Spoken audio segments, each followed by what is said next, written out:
কেউ একজন ধরো স্যার বুঝতে পারি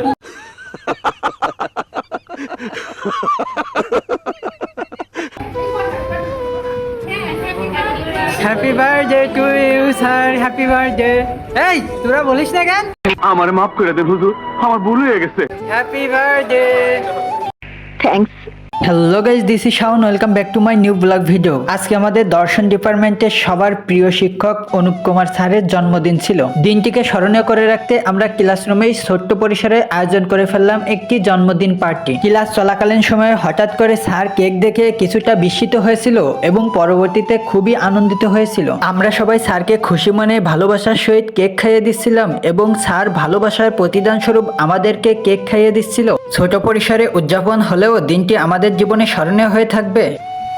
স্যারের একটু খাওয়াই দাও, তোমরা শুধু খাচ্ছ। স্যার অবশ্য খাওয়া থেকে কেক দেখেই বেশি খুশি হয়েছে। আমরা সবাই মিলে যখন উদযাপন করেছিলাম স্যারের মুখে হাসি লেগেই ছিল। জন্মদিন পার্টি শেষ করার পর যাতে সবাই কেকটা খেতে পারে তার জন্য পিস পিস করে কেটে এক একজন করে দেওয়া হচ্ছিল।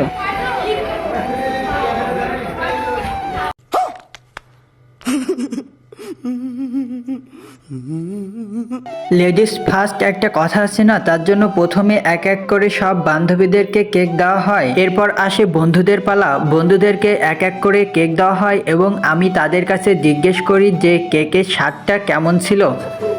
কেমন ছিল? কেমন ছিল? খাচ্ছি কেন? ডাক্তার কি ফ্যাট এড়িয়ে চলতেছে নাকি? আমি তো বুঝলাম না সমস্যাটা কি। কিভাবে নেছে ওর ব্যাগে? ঠিক আছে ঠিক আছে, মারো हमको जिंदा मत छोड़ो सालो। ওইটাই ঠিক আছে। নাম জানিস কি?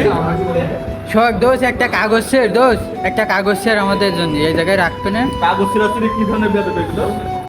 A few moments later. Cake ভাগ করার পর দেখি যে অর্ধেক থেকে গেছে। বান্ধবী মনে হয় খুবই বুদ্ধিমতী, অর্ধেক রেখে দিয়েছে, বেশি করে খাবে এজন্য। আমি যেহেতু ক্যামেরাম্যান ছিলাম এজন্য সবাই স্যারকে খাওয়াতে পারলেও আমি খাওয়াতে পারিনি। এজন্য বন্ধুর কাছে ফোন দিয়ে আমি স্যারকে খাওয়াতে চলে গেলাম। এই তুই শালা তুই মানুষ বেকার, তুই ওর ফোন সুদা করতে কইস।